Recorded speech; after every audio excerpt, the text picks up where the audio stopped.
Hi, welcome to Richard Kabili YouTube channel, and for today's tutorial, I will be teaching you on how to remove Quick Note button in Control Center on iPhone X. But first, kindly subscribe to this channel and don't forget to hit the subscribe button and the bell to notify you for the new updates. And let's start.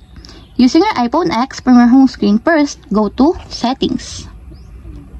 Then in the Settings, scroll down and find the Control Center, then tap.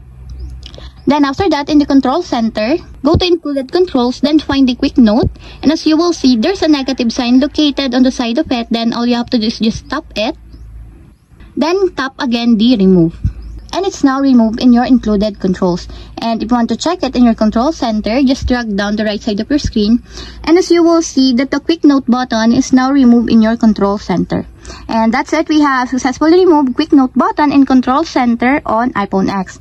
If you have a question, you can comment down below, and don't forget to hit the subscribe button and the bell to notify you for the new updates. And thank you for watching.